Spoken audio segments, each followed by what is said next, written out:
Paz e graça para você ligado nessa emissora. Iniciamos mais uma edição do Vejam Só Entrevista, programa que vai ao ar toda sexta-feira nesse horário, com a graça de Deus. E hoje nós vamos ter uma aula muito especial a respeito de um assunto que é extremamente importante, mas cuja fonte de informação muitas vezes não é adequada. Nós vamos falar de liderança do povo de Deus, com base no livro de Josué. Exatamente, o último livro do chamado Hexateuco, né? O sexto livro da Palavra de Deus, e que narra uma história maravilhosa que muita gente se admira pelos acontecimentos, a oração, de fazer o sol parar, aquelas coisas todas, né? A queda das muralhas de Jericó, mas não se atenta para a preciosidade que a vida de Josué e o seu ministério à frente do povo de Deus tem para oferecer aos líderes do povo de Deus hoje. E com a multiplicação, assim, quase que estapafúrdia, né, de igrejas e ministérios evangélicos, nós temos notado uma acentuada necessidade de equipar e treinar a liderança do povo de Deus, até porque algumas coisas muito ruins têm acontecido nessa área. Para nos ajudar nisso, recebemos com muita alegria, faz muito tempo que ele não vem, né, o reverendo doutor, professor José Roberto Cristofani, ministro da Igreja Presbiteriana Independente do Brasil, assim como eu, né, e que é professor da Faculdade de Teologia de São Paulo, aqui da Igreja Presbiteriana Independente. Seja muito bem-vindo, reverendo, paz e graça. Obrigado, graça e paz. É uma alegria voltar aqui, sabê-lo bem. Dou meu alô aos telespectadores, aos irmãos e irmãs. Paz também com vocês. Agradeço imensamente a oportunidade de apresentar esse tema com você. O reverendo Cristofani, ele é doutor em teologia, é professor também na Faculdade de Teologia, como já mencionei, mas é pastor de igreja local. E isso, para mim, reverendo, tem um significado extremamente precioso, porque a erudição consome muito tempo, muita energia, muita preocupação, absorve demais a gente.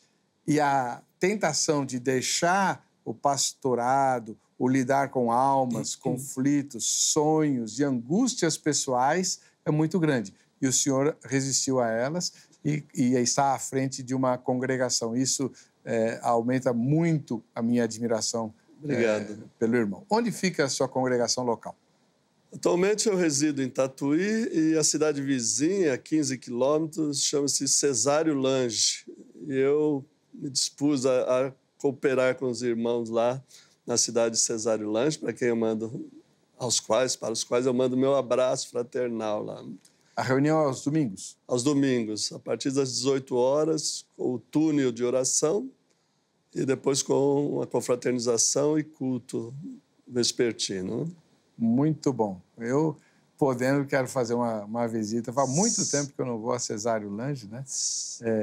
E eu estou devendo também há muitos anos uma visita a Tatuí. Sim, né? sim. Eu fui convidado há muito tempo pelo ancião da Congregação Cristã do Brasil, o irmão Melquisedeque, que é o ancião da igreja de Tatuí. Eu não sei se ele continua lá, porque isso já faz tempo, e eu estou devendo essa visita a ele. Ele esteve no Moinho Velho 2 vezes, a igreja que eu pastoreava. Foi uma experiência muito gostosa. Seja muito bem-vindo. Nossa casa está à disposição. Opa! Em Tatuí. Já posso lá. Sim, claro, com certeza. Muito obrigado, pastor. Vamos lá. Deixa eu mostrar aqui. O reverendo Cristofani é autor dessa obra, não é uma obra pequena, não. Um livro bastante volumoso a respeito do livro bíblico de Josué. Né? Então, a primeira pergunta, né, obviamente, que o senhor já está cansado de responder, né? Por que o senhor escolheu o livro de Josué? Essa escolha foi um direcionamento de Deus. Eu tenho uma parceria com a Escola Superior da Bíblia, que ajuda a formar e reciclar e pós-graduar pastores ribeirinhos que não têm acesso à internet, trabalham no meio da mata. Eu gravo as aulas e envio para eles reproduzirem lá. Eu já fiz diversos cursos com eles, Gênesis, Isaías, Salmos, e fiz Josué. E, ao ler Josué novamente, a gente sempre volta às origens, comecei a perceber algo extraordinário que eu nunca tinha visto, mesmo com 25 anos de magistério e 37 de pastorado, não tinha percebido ainda o poder, a liderança de Josué, de sua formação.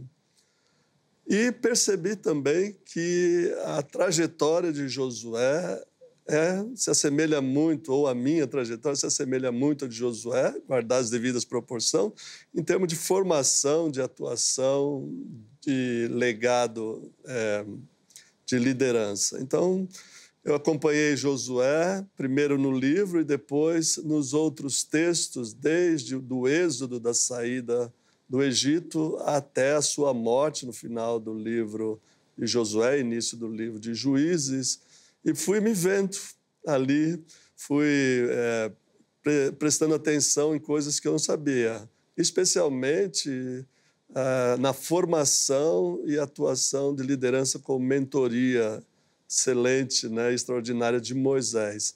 Então, o livro de Josué, particularmente, tem sido o meu livro de cabeceira novamente, voltou a ser um livro que eu tenho ensinado também, ensinei já um semestre no seminário, na faculdade, e tenho ministrado em igrejas, cursos, mentorias, a partir desse livro. Muito legal. Agora, deixa eu pôr no ar a enquete, antes que eu esqueça de novo, que eu vivo esquecendo, né? Que é uma pesquisa que a gente faz com os telespectadores, né? Põe no ar aí, por favor, Angélica.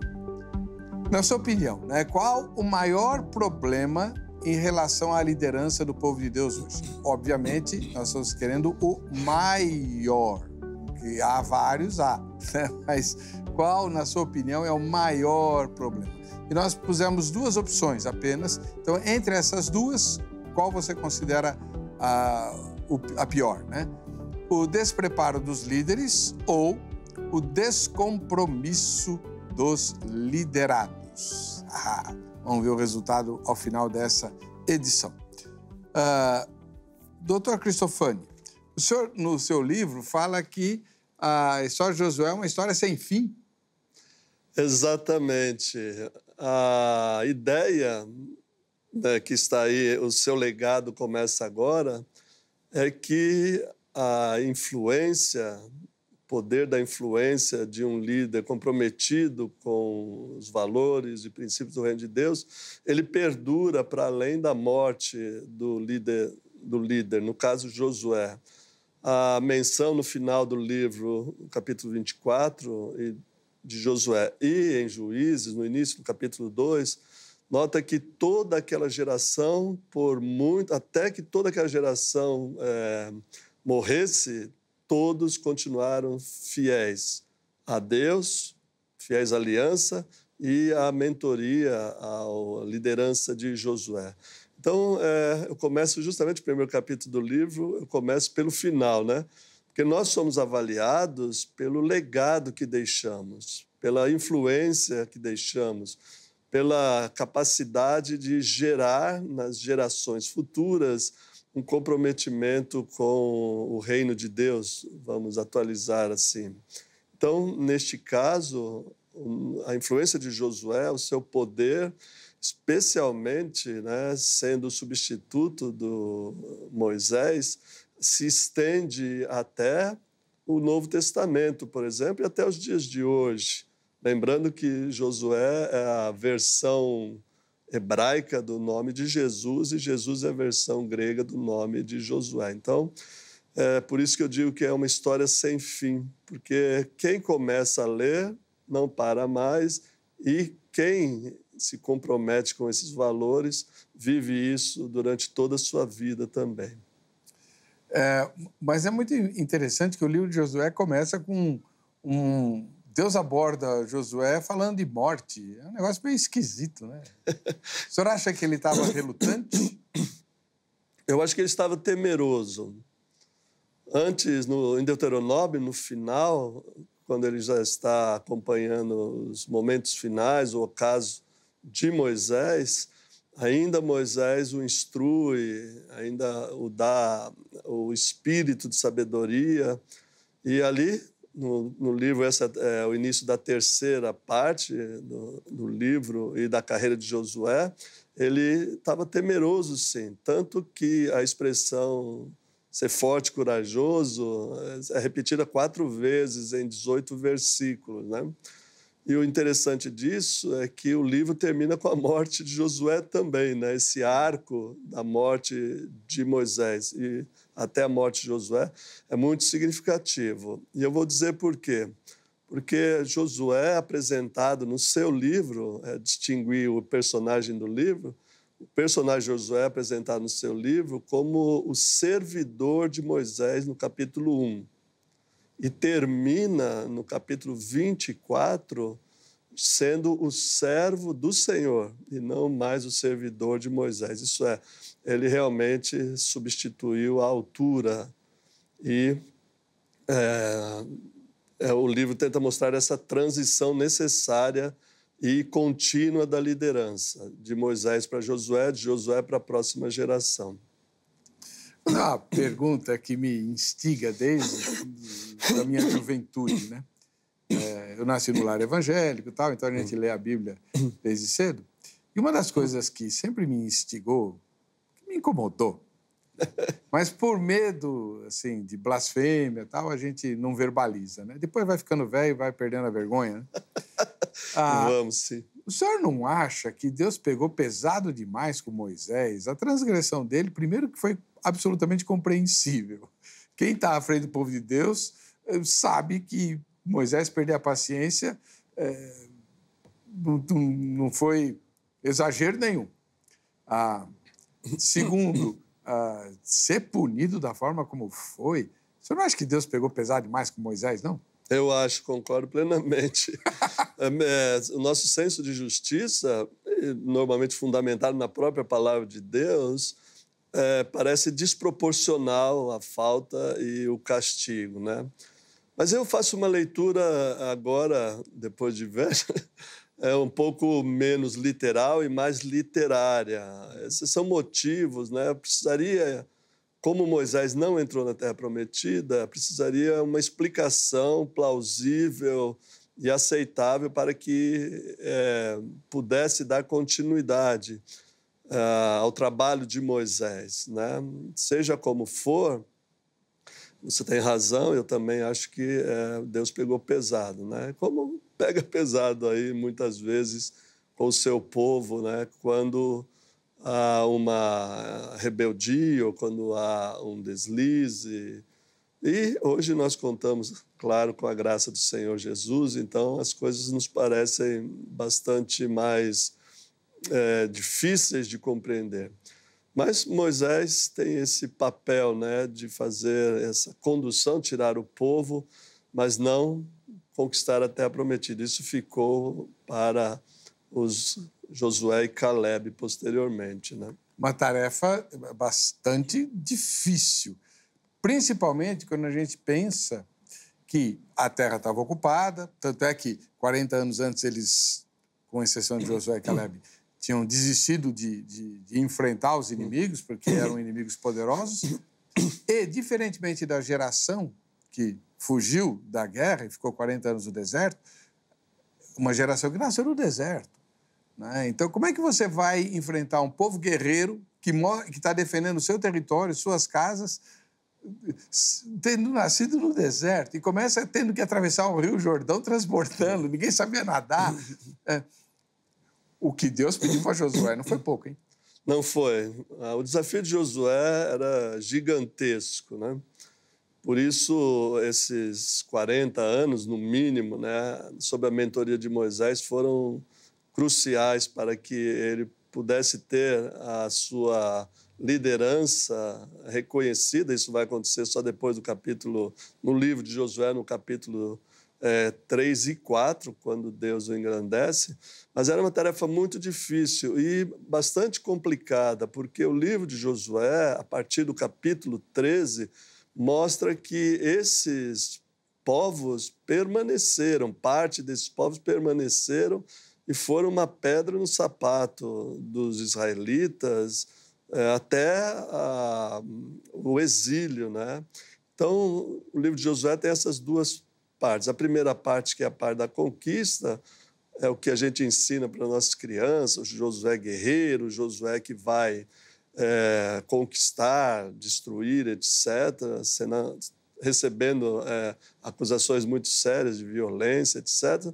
E a partir do capítulo 13, quando ele já está como nós de cabelos brancos, né, ele diz que ainda há muita terra a ser conquistada. E termina no seu testamento, no capítulo 23, exortando o povo a não se misturar com esses estrangeiros, né? Eu descobri no livro de Josué uma coisa que, para mim, foi extraordinária, que Josué é um guerreiro praticamente desarmado, né? Deus prepara a conquista de Jericó em 6 capítulos e sobra 4 ou 5 versículos para falar da conquista de Jericó de fato, né? Acho que até menos, né? 3 versículos, mostrando que Josué, na verdade, ele passou de guerreiro a escriba da lei, porque ele vai substituir Moisés e não um herói guerreiro. Isso foi muito impressionante para mim, porque mudou minha concepção de ler e ensinar a Bíblia, ou pelo menos o livro de Josué, né?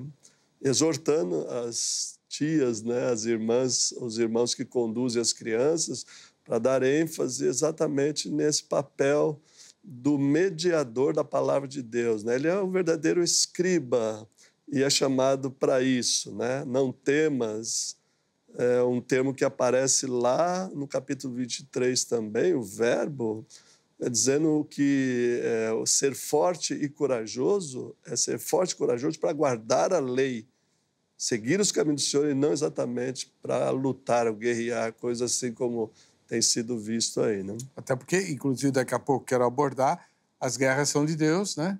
O Conselho de Guerra Santa, que o senhor mencionou de passagem aí, nas acusações de violência, depois a gente aborda isso. Mas eu queria, o senhor falou de uma palavra que hoje está na moda e que muita gente não sabe o que significa. O que é mentoria?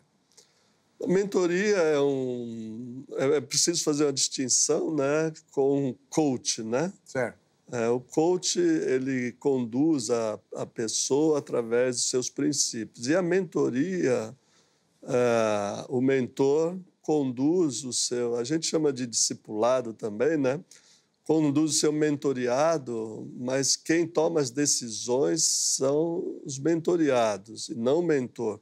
O mentor conduz, mas não impõe a sua visão, não impõe os seus métodos, não impõe a sua direção, no sentido de como faz o coach, né? O coach diz o que você tem que fazer.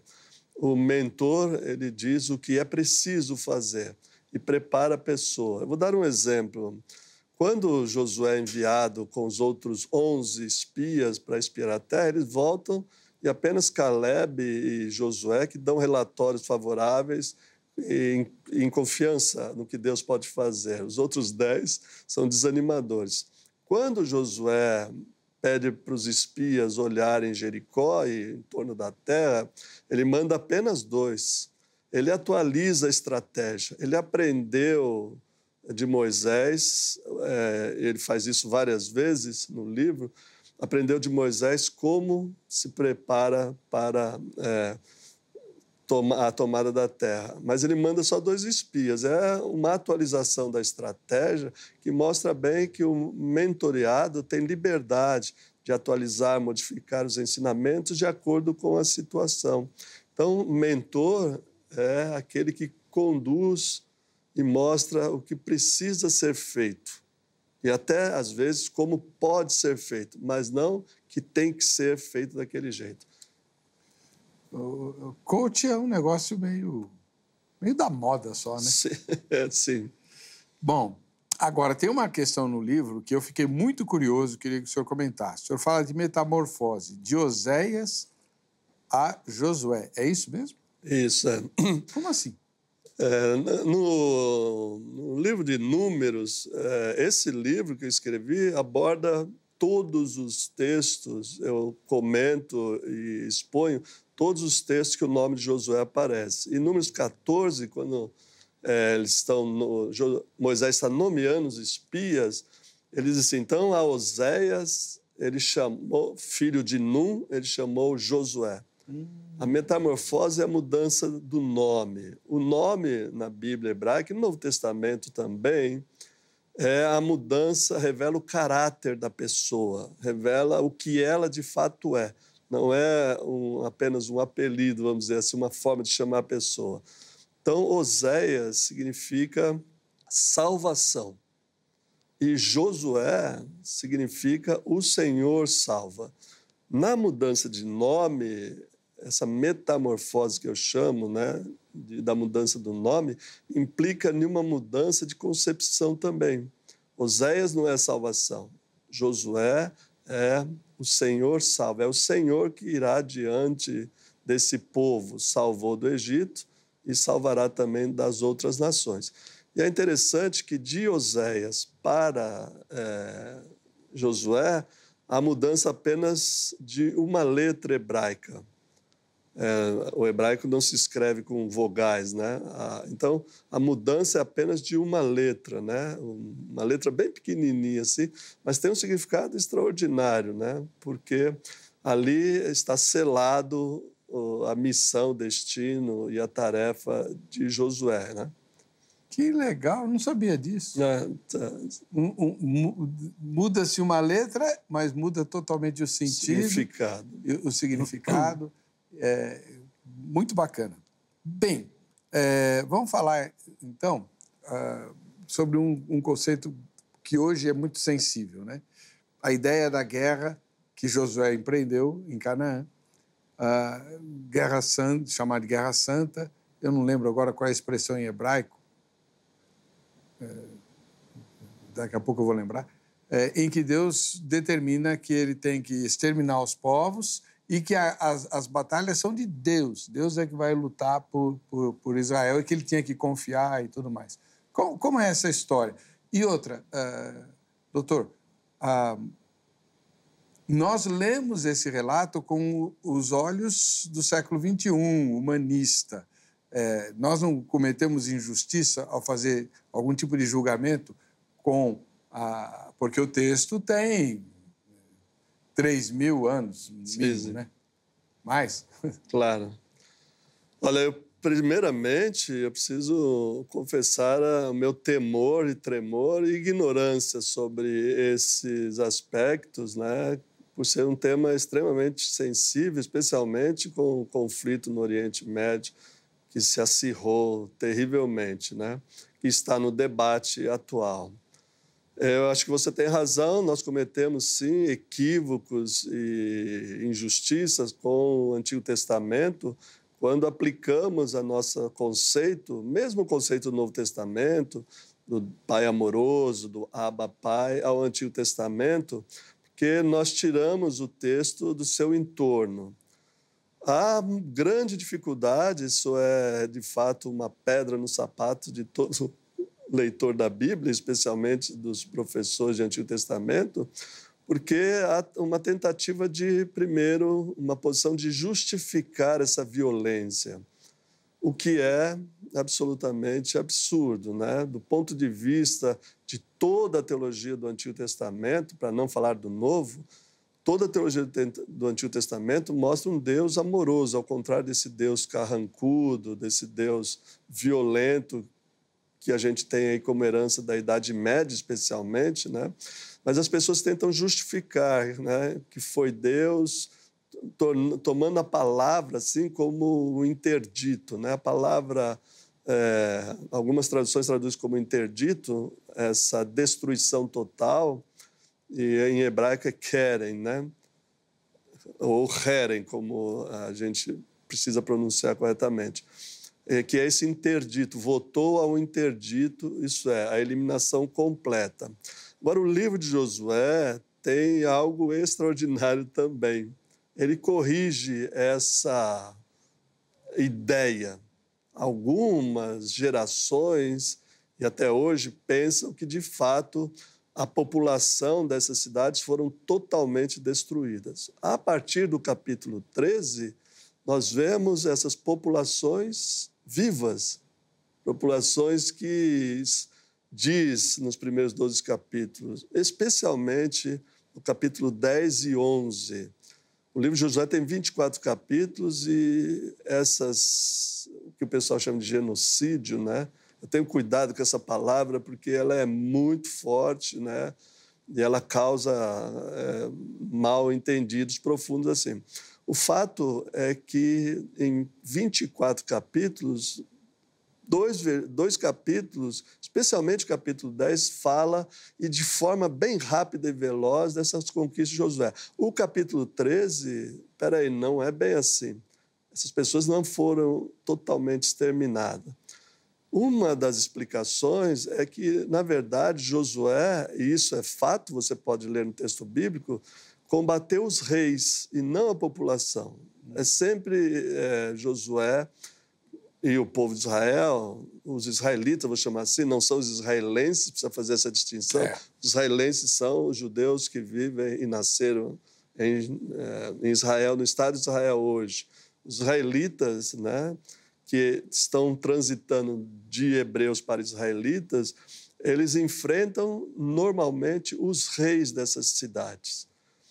Outra explicação é que a linguagem é hiperbólica, é exagerada. Isso condiz, de fato, todas as explicações juntas ajudam a formar um quadro um pouco diferente dessa visão violenta, desse interdito, né, dessa guerra santa feita em nome do Senhor, porque haverá correções. Esse é um apelo que eu tenho feito aos meus alunos e às pessoas das igrejas que eu sou pastor, ler a Bíblia com atenção e ler ela completa, porque tirar o livro de Josué do seu contexto histórico e literário é tirar uma parte, né? Amputar um pedaço da Bíblia hebraica.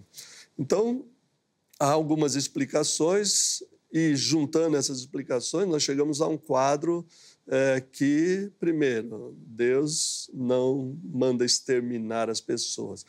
Isso é lido lá no livro de Deuteronômio e não no livro de Josué. É como ordenou Moisés, ou como o Senhor ordenou a Moisés. Josué está nessa continuidade. Seja como for, reverendo Heber, é um tema espinhoso. Nas aulas que eu ministrei aos pastores ribeirinhos, em sala de aula, eu tomo muito cuidado, não fujo do tema, porque nós precisamos encarar seriamente a Bíblia no que ela é. Mas não cometer a injustiça de julgar um livro pela capa ou julgar o livro de Josué, o personagem, as pessoas, com a nossa cultura humanista, claro, né? E direitos humanos, etc. É bem diferente. Agora, tem uma coisa que me chamou a atenção no seu livro também.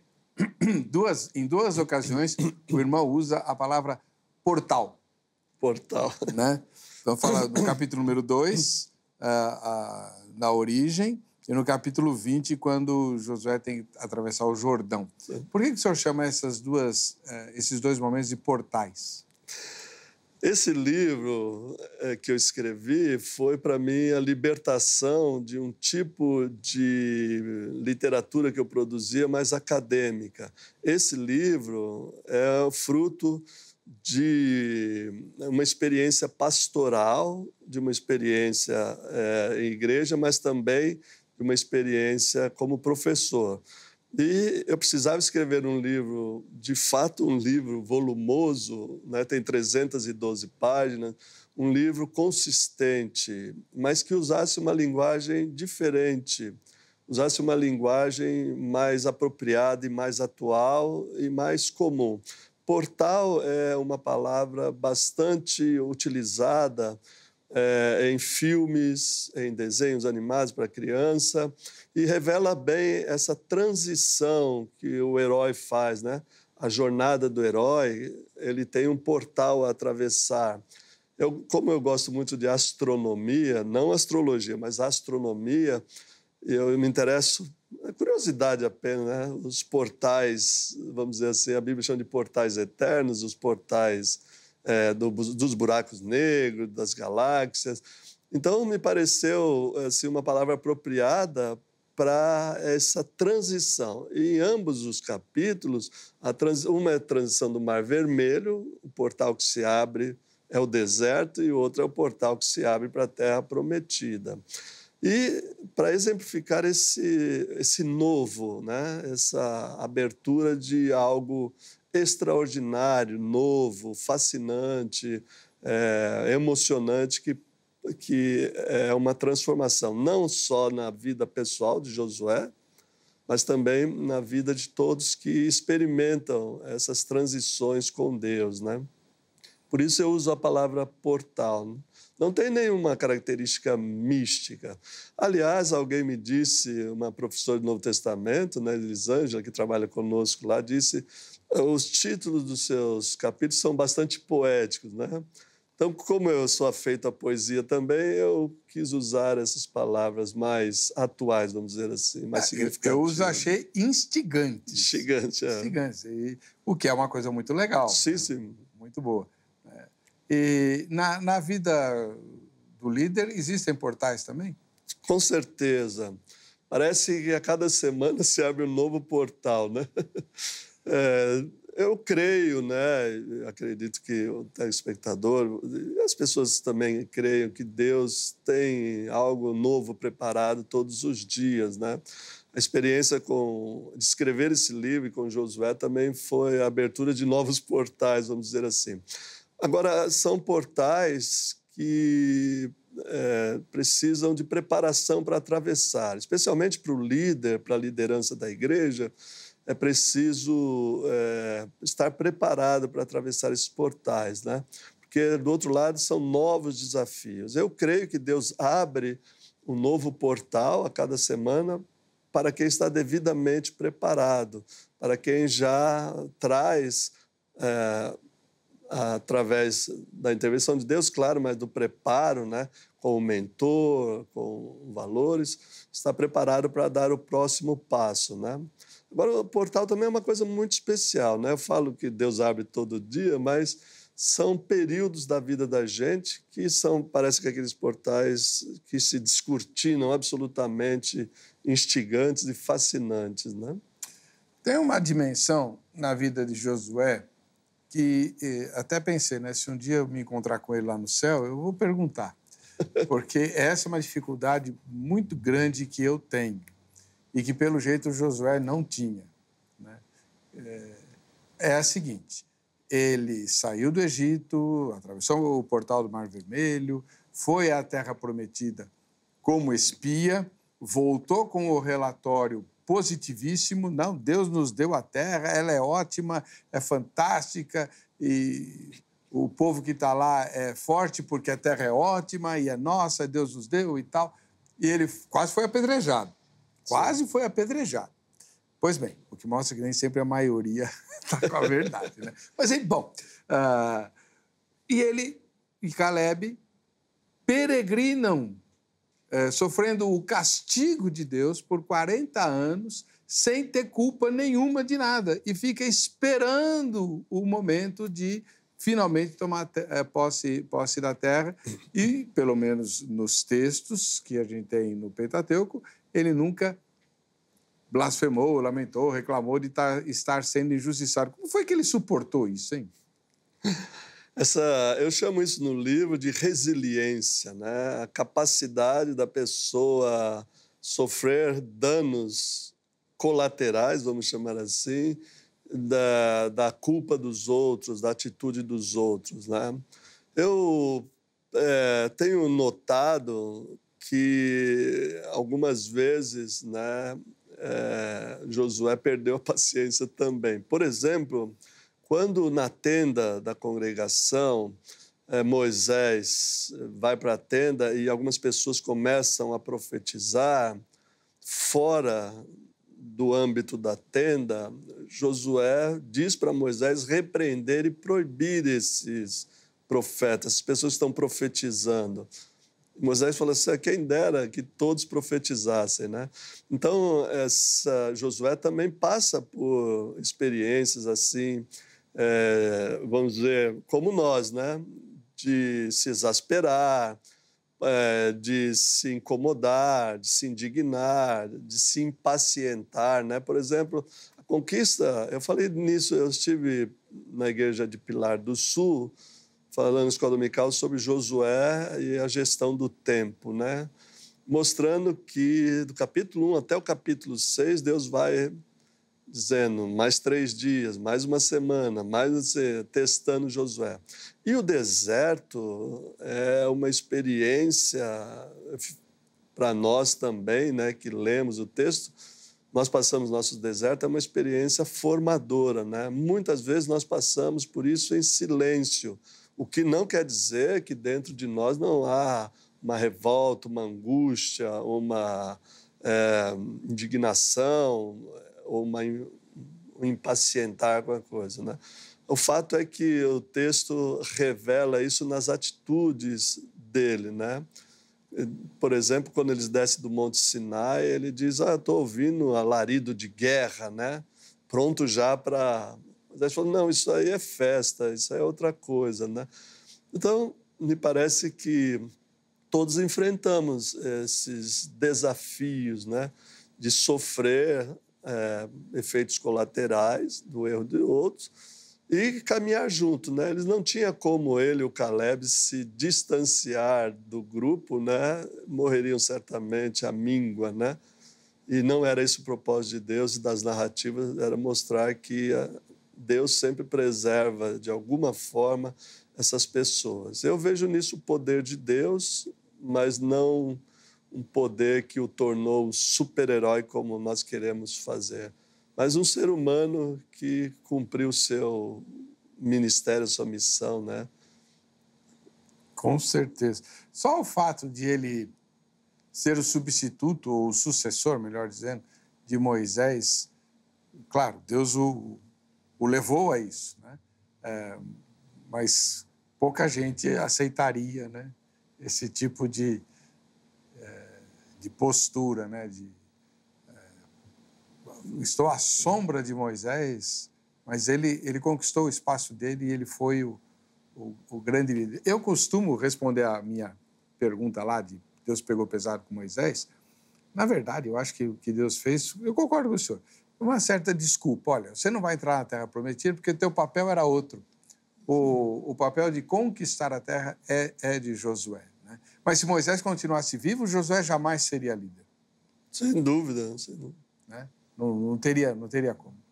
Bom, o senhor abordou uma coisa aí que também, muito nos nossos dias, suscita muita confusão, muita dúvida, quase ninguém sabe dizer exatamente. Se você perguntar para um pastor de igreja local, um pastor comum, como eu... Escuta, quando no Antigo Testamento fala lá que o pessoal profetizava, né? Saul ficou profetizando junto com os profetas, quase que o dia todo no chão e tal. O que é exatamente o que o texto está dizendo? O que é esse profetizar? As experiências proféticas no Antigo Testamento são experiências estáticas, né? Com X, né? De êxtase.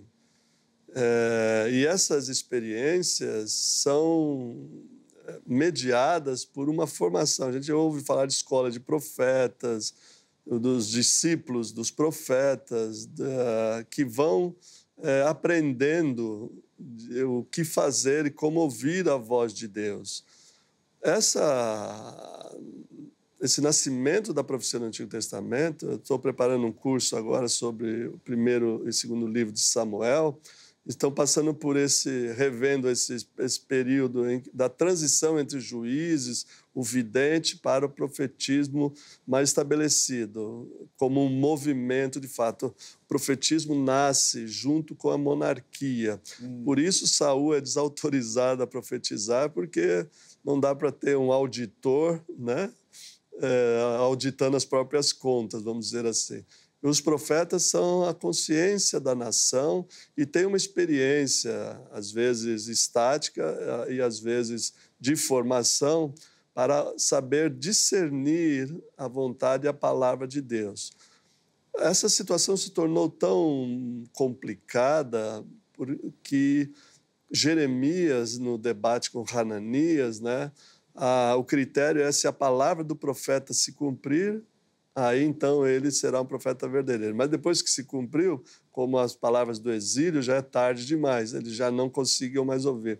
Porque toda atividade humana vai rodeada de interesses, e os profetas viram que falar a favor do rei, cantar vitória, agradar o rei, como muitos profetas hoje fazem, né? Agradar os governantes, seria uma estratégia boa de sobrevivência, viver uma vida confortável sem muita importunação.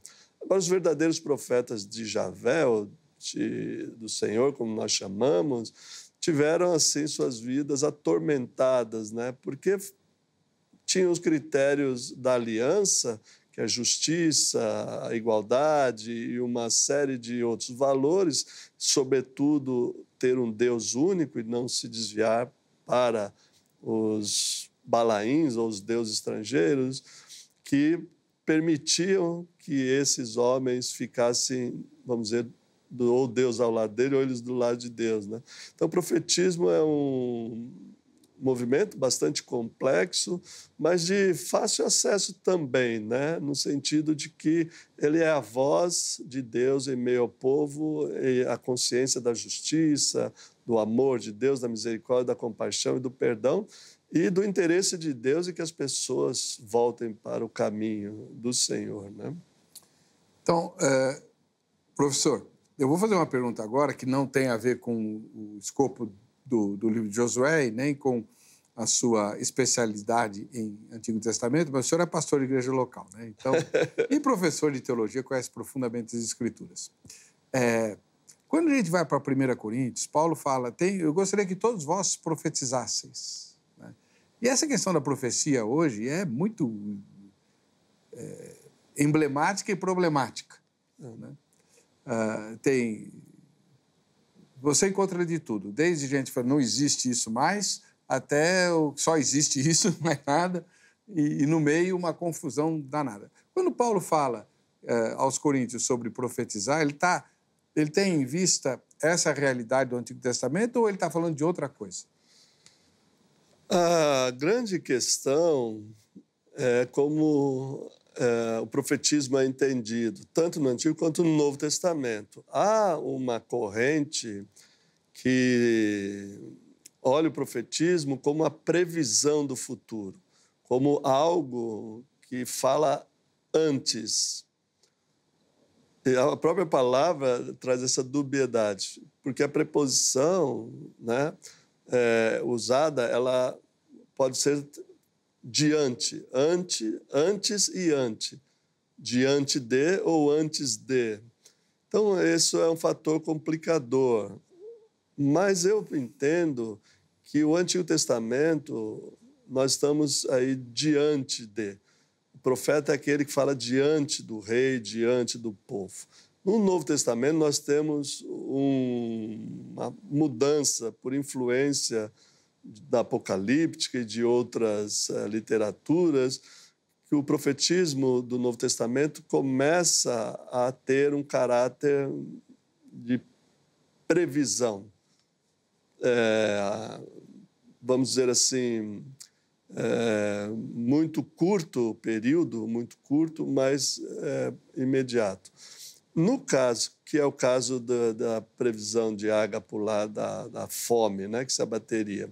No caso das cartas de Paulo, especialmente aos Coríntios, que era uma igreja carismática, né, com muitos dons e alguns se consideravam espirituais, ali me parece que a profecia é a palavra, é a pregação, é a revelação que a pessoa tem, né? Vamos lembrar que eles não tinham o Novo Testamento e que a grande parte da população era analfabeta, né? Então, Deus falando de muitas formas, de muitas maneiras, né? Falando através de Jesus Cristo agora, a pessoa tinha essa revelação, seja em visão, seja em contato com as escrituras que sabiam ler, ou seja em contato com um discipulador, com um apóstolo, ele poderia, assim, então, profetizar. Isso seria, na minha opinião, a explicação sobre esse fenômeno na Igreja de Corinto especificamente. Mas não dá para generalizar para todo o Antigo Testamento, né? E nem para o Novo. O mesmo conceito, são diferentes, né? Bem, agora não sai muito do lugar, né? Não, tá ótimo. Vamos voltar lá para o livro de Josué. A passagem mais conhecida, fora Josué 1:8, né, que é uma promessa e tal. Aliás, eu conheço pastores que vão lá e pisam no lugar onde ele sabe que vai ser uma igreja, né? Levando ao pé da letra a promessa. Sim, onde de pisares Deus a Josué, né? E agora, a passagem mais conhecida é a famosa oração em que ele paralisa os astros, né, para livrar os gibeonitas lá na guerra. Se não me engano, é essa. Sim, né, na coalizão. Né? Como é que o senhor vê esse negócio aí? Tem um capítulo que trata disso, né? Milagres sim. do firmamento. Capítulo 9, né, quando Josué vai, por aliança que ele fez, uma aliança mal feita lá com os gibeonitas, ele vai socorrer, né, na transição do capítulo 8 para o capítulo 9 ali. Eu fiz um estudo um pouquinho diferente sobre isso, né? A palavra traduzida por parou significa silenciar também. E também no sentido de ser mais importante. Os astros no Antigo Testamento, e especialmente na cultura cananeia, que é onde eles estão, eram deuses. O sol, Shemesh, né, adorado, a lua também. O Salmo 121 diz que a lua não te molestará, nem o sol te fará mal. Tem em vista os deuses cananeus. Como eu interpreto essa passagem? Né? Agora, é um ato de coragem. Né? Essa passagem, eu traduzo, então, Josué, né? E aí muitos afirmam que foi a única ordem que Deus obedeceu de um homem, né? Porque Josué manda, né? É um imperativo, é uma coisa assim, bem debatida até entre os rabinos, né? E Deus, então, silencia os deuses, né? Isso é, não permite que os deuses cananeus deem uma força para os seus adoradores, né? Mais do que propriamente parou, né?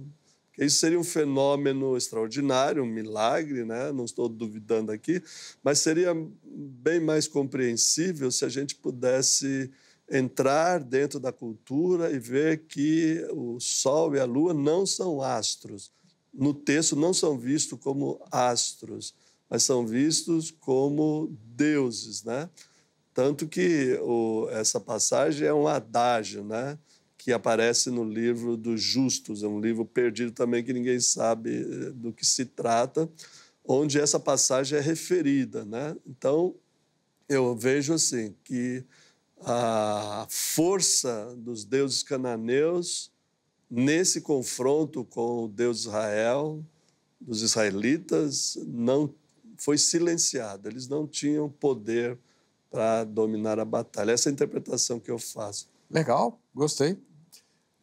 Um outro episódio muito lembrado, até por causa das novelas aí e tal, né, é a conquista de Jericó e a fala de Raabe né? Eu fico assim por dentro, quando os dois espias relatam a Josué que Raabe disse que o povo fazia 40 anos que os habitantes de Jericó tremiam, né? Ele fala, eu sabia, eu estava certo. Porque a fala de Raabe é forte, hein? Raabe desempenha um papel fundamental na trama de Josué, justamente porque o livro de Josué tenta incluir os estrangeiros para dentro do povo de Deus. Por exemplo, celebração da aliança, no capítulo 5, a gente vê que tinha os israelitas, os sacerdotes, os levitas, crianças, mulheres e estrangeiros. A palavra estrangeiro ali são estrangeiros que habitam dentro do povo, que têm diversos direitos. E Raabe, ela tem uma confissão de fé poderosa. Ela conhece as tradições do Egito, ela conhece a tradição do deserto, ela conhece o assentamento das 2,5 tribos na Transjordânia, que Moisés fez, a Gade, Rubem, a meia de Manassés, e ela sabe que o nome de Deus tem poder para causar temor e terror nos inimigos. Essa confissão a torna uma israelita, né? Uma prostituta, uma mulher, uma estrangeira que recebe os israelitas de braços abertos e articula, né, o episódio para que eles saiam sãos e salvos. No capítulo 6, depois da conquista de Jericó, há um texto muito, muito interessante, são 2 versículos que estão, parece que fora de lugar, mas eu entendo bem porque eles estão ali, que diz assim, que Raabe, que não era para pegar nada de Jericó, e que Raabe receberia, foi liberta, foi preservada, né? Não foi morta, e que Acã pegou das coisas condenadas. Então, a junção de Acã com Raabe nesse versículo mostra que o texto está querendo fazer um contraste entre uma estrangeira, mulher, nesse caso uma meretriz, e um israelita, né? Quem peca, na verdade, é o israelita e não o homem, aquele guerreiro que deveria preservar a aliança, que deveria seguir as regras, que deveria ser o verdadeiro israelita, é posto em contraste nesse versículo com a Raabe. E logo em seguida, Raabe recebe, ela e sua família recebe a proteção, recebe morada, e diz o texto até os dias de hoje, quer dizer, até os dias que o texto foi escrito. E o capítulo 7 começa justamente, termina o 6, o 7 começa justamente com o pecado de Acã. Então eu vejo Raabe como a portadora das boas novas de que os estrangeiros também são bem-vindos, que os cananeus, jebuseus, ferezeus, etc., etc., as 7 nações são bem-vindas para dentro do povo desde que confessem o Deus de Israel. É assim que eu vejo essa questão de Raabe. O marido de Ruth, outra estrangeira que vem para a família da fé, né? Para a família de Jesus, para a família de né? Jesus. Esse marido Boaz era descendente de Raabe? Era. Raabe casou com Salmão, né? Que era um israelita. E quando se faz a genealogia de Davi, no livro de Ruth, eles aparecem, né? E quando se faz a genealogia de Jesus, em Mateus 1, aparece as 4 estrangeiras, né? Aparece Ruth, Raabe, Ruth, não é mencionada pelo nome, mas nós sabemos a mãe de Salomão, né? Betseba, e Tamar, né? São as 4 estrangeiras que aparecem na genealogia de Judá. Isso eu vejo a ligação entre o nome de Josué e Jesus, né, que são o mesmo nome, liga esses 2 textos também, né? Quer dizer, Raabe em Josué é bem-vinda e confessa o nome de Deus. E Raabe, na genealogia de Jesus, vem dela o Salvador, vem dela a salvação, né? Isso é muito impressionante, muito impressionante e bem interessante, né? Para confrontar essa ideia de que o povo é exclusivo de uma linhagem, né? Fora o clamor da graça, né? A graça alcançando indistintamente. Todo. Isso é maravilhoso, isso é muito bonito. Nós estamos chegando ao fim do bloco. Pastor, o senhor fala de legado eterno no livro. Sim. Legado eterno de Josué. A palavra legado eu uso bastante, tenho usado bastante, porque está fazendo parte da minha vida, né? Construindo um legado. Escrever esse livro faz parte de um legado. A formação de discípulos, de alunos, minha contribuição com a igreja. Estou procurando construir esse legado, porque é o que vai ficar, né? A memória do que fomos, né? Os rabinos, né? No Talmud diz que um homem precisa fazer 3 coisas na vida, né? Ter filhos, escrever um livro e plantar uma árvore, né? Então, eu estou na fase de escrever livro e plantando árvores também, porque são coisas duradouras. A palavra eterna aí significa duradouro, um legado que atravessa gerações e que vai além de nós, né? No caso de Josué, vai atravessar nossa geração. Já atravessou, né? Porque a geração que vem aí já conhece Josué, né? Quem dera conhecesse melhor Josué. E esse é um outro esforço do livro, né? Ele pode ser lido como um romance, né? Não é um romance, mas pode ser lido como um episódio, né? Esse livro, quem tem lido tem dito assim, eu quero saber o que aconteceu no capítulo seguinte, né? São 37 capítulos, pareceria um livro cansativo, mas é um livro gostoso de se ler, né? Como eu falei, né? Ele é instigante. Instigante, né? Você fica realmente... Não, e agora? E agora? Então, o legado eterno é nesse sentido, né? A palavra eterno tem uma força, né, grande, assim, de algo muito duradouro. E no Antigo Testamento, de eternidade, eternidade significa enquanto você viver, né? Não significa essa eternidade grega, né? Daquele tempo sem fim, né? Nesse sentido. Muito bom. Eu tenho que chamar o intervalo. No próximo bloco a gente vai ver as fotos de quem está assistindo ao programa e tal, ver os comentários e fazer o arremate da nossa entrevista. Mas antes, lembrando a você que deve ter ficado bastante impressionado ou impressionada com a Bíblia, né? com aquilo que você ouviu da Bíblia hoje, por que você não estuda a Palavra de Deus na Academia Teológica da Graça de Deus, a Agrade? É plataforma EAD. Eu tenho gravado as aulas, estão muito boas, conteúdo completamente novo. Se você já fez o curso da Grade, volte a fazer, porque é outra coisa, é bem... Não é porque eu estou gravando que é bom, não é isso, tá? Mas o conteúdo é realmente muito profundo, muito bom e vai equipar você de uma maneira maravilhosa a respeito das Escrituras Sagradas. Para você obter informação, telefone 0 operadora 11 3115 0819 de segunda a sexta-feira no horário comercial. Ou entra no site agrade.com.br, tá bom? Aproveita e entra também no site da nossa emissora, hittv.com.br. Siga a HIT nas nossas redes sociais, poste críticas e sugestões em relação ao Vejam Só a Entrevista, diga lá o que você não quer, diga o que você não gostou, diga quem você quer ver entrevistado, tá bom? E a gente vai correr atrás. A gente volta já já.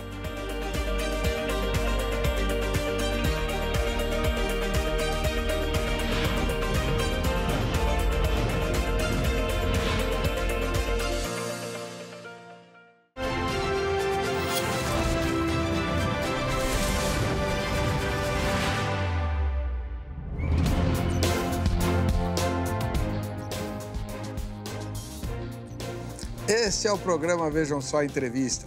Quer uma caneca dessas? Eu levei a vida inteira para conseguir uma, mas você pode conseguir facilmente. É só bater uma foto sua, né, e mandar para nós com os seus dados, né, o seu nome, de onde você mora, etc. Você vai concorrer, dessa vez, a uma caneca e o livro A Questão Feminina, que foi objeto aí de um do único debate que eu já fiz aqui no Vejam Só, né? Fui debatedor, né, a respeito do Ministério Feminino. Caso você não tenha fé suficiente ou paciência suficiente, como eu, né, para esperar o sorteio, no Shopping do Povo você encontra esses artigos e outros. O Shopping do Povo fica na Avenida São João 816, bem em frente à Igreja Internacional da Graça de Deus, sede de São Paulo. Lá você vai encontrar um monte de artigos, todos eles ligados à fé e todos eles edificantes, tá bom? Vamos lá. A primeira foto que a gente vai mostrar hoje vem de Criciúma, lá em Santa Catarina. Douglas e o Benício, que é filho dele, assistem ao programa. Olha só, né?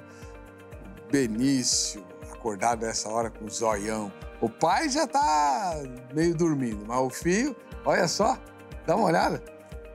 Aceso que só, né? Certamente não é por causa da beleza do Zeca que tá lá atrás, né? Mas tá bom. Valeu, Douglas, e um grande beijo pro Benício. Agora a gente vai para... E agora, hein? Liana Viana? Não diz onde é, fala só SP. Então, no estado de São Paulo tem o Murilo Viana e quem tirou a foto foi a mãe, a Liana Viana, né? Só não sei se é a cidade de São Paulo. Se for, a Liana e o Murilinho, que não devia estar acordado nessa hora, né? Mas tá bom. Podem vir assistir aqui a gravação ao vivo, já que moram na capital paulista, tá bem? Deus abençoe. E agora para Manaus, né, capital do Amazonas, o Reinaldo e... tem a dó, não acredito. O Reinaldo e o Fred. Fred é o cachorro, né? Aí, Reinaldo, tá em boa companhia, né? Já mostrei uma foto aqui com o cachorro, agora vai estar na moda, né? Mas tudo bem, não tem problema nenhum. Você pode mandar a sua foto aí com o seu cachorro, com o seu gato. Não tem problema algum, tá bom? Vamos ver alguns comentários a respeito da nossa enquete. O Alexandre publicou o seguinte comentário. O maior problema é dar títulos a pessoas que não têm chamado. Para ser líder, precisa ser escolhido por Deus, reverendo? Com certeza, precisa ter sinais claros, né? De que Deus está encaminhando, né? Precisa não se autoproclamar líder, né? E uma estratégia que eu mostro no livro é ter um mentor, né? Como Moisés. Claro que, como Moisés, a gente não vai encontrar, mas o papel de Moisés, cumprir a mentoria, né? Ser alguém realmente dedicado, né? Que tem uma formação ao lado de alguém experiente, né? E para que, de fato, se veja, né, os sinais do chamado, né? Que são sinais objetivos e claros, né? Como falar em público, aconselhar pessoas, né? Ter paciência num mundo bastante atribulado, etc. O Neirimar, ele comentou na enquete, a enquete fala sobre quais são os principais problemas da liderança, né? E ele diz, os dois, né? Tanto o despreparo dos líderes como o descompromisso dos liderados. Muitas denominações colocam líderes por tempo de igreja, e não por conhecimento da palavra. Pois é, o Neirimar, tanto o tempo de igreja quanto o conhecimento da palavra não são determinantes para alguém ser líder. De jeito nenhum. Mas a pessoa conhece tudo das Escrituras. Mas não conhece o fundamental, né? Que é a obediência à palavra, né? Então, essa é a razão de nós termos tantas divisões e surgimento de igrejas. Aqui não. Na cidade onde eu moro, Extrema, uma cidade pequenininha, 60 mil habitantes agora, que ela inchou muito, né? Você tem igrejas evangélicas dividindo parede.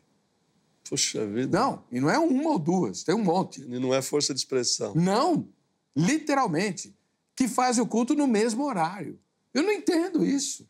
Eu não consigo entender. Isso para mim é um escândalo, é um escândalo. Muito é bem. um escândalo. Né? E são igrejas pequenininhas. Por que não se junta? Ah, pô, mas quem vai ser o líder?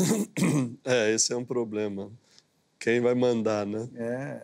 Ninguém... Que é um aspecto equivocado da liderança, né? A liderança é servir, não mandar, né? Aí que tá. Veja só. O Jarson, ele escreveu o seguinte: acredito que temos bons líderes, mas muitos crentes preferem oba-oba e elegem maus líderes. Aliás, eu vou fazer uma pergunta bem delicada. Nós dois somos da mesma denominação, tanto o doutor Cristofani quanto eu pertencemos à Igreja Presbiteriana Independente do Brasil. Portanto, uma denominação histórica ligada à eleição de líderes desde Calvino. Democracia na igreja é bom? Depende do que a gente entende por democracia, né? Como assim? Eu acho que o povo de Deus... Vamos falar de reino de Deus. O reino de Deus não exerce democracia. O sistema presbiteriano é um sistema democrático, mas não é uma democracia, né? Porque os que são eleitos é um sistema de uma democracia representativa, e os que são eleitos muitas vezes não representam os anseios daqueles que o elegeram. E alguns, como foi dito aí pelo irmão, né, são eleitos no oba-oba porque eu não quis, porque falta gente. Eu tenho encontrado líderes nas igrejas que eu sou pastor. Eu não queria ser presbítero, não sei o que eu estou fazendo aqui, né? Eu peço que renuncie, né? Sempre Então, nós temos, de fato, um problema na compreensão do que seja democracia. As igrejas têm diversos sistemas de governo e esse sistema, muitas vezes, não passam pela escolha popular, vamos dizer assim, né? Mas eu penso que nós temos uma questão a ser discutida ainda, né? Do papel da liderança, a compreensão do papel do anjo da igreja, do pastor, da pastora, dos presbíteros, das presbíteras, diáconos, diaconisa, etc., bispo. Nós precisamos rediscutir o papel de como essas pessoas são formadas, né? Na enquete, uma das perguntas é qual o problema que você vê, né? E um dos problemas que aparece é a má formação ou a falta completa de formação sistemática de uma liderança, né? Por isso, essa minha proposta de mentoria, né? De fazer discipulado, eu chamo de mentoria de líderes, o discipulado de líderes, fazer líderes, né? Nós conversamos com o pastor, reverendo, professor Dr. José Roberto Cristofani, autor desse livro, né? Josué, uma jornada épica de liderança. E quem quiser entrar em contato com o autor, as redes sociais dele foram transmitidas ao longo da entrevista, porém estão disponíveis para você nas nossas redes sociais. É só entrar em qualquer uma das nossas redes sociais, né? E você vai ter aí o contato do Dr. Cristofani, tá bom? Vamos ver o resultado da enquete? Qual é o maior problema em relação à liderança do povo de Deus hoje? Primeira resposta: despreparo dos líderes, 68%, e descompromisso dos liderados, 32%. Está na cara que a maioria que respondeu são liderados e não são líderes. Para você que fica com a gente, a paz e a graça de Jesus. Na próxima sexta-feira, querendo o Senhor, estaremos juntos. Até lá.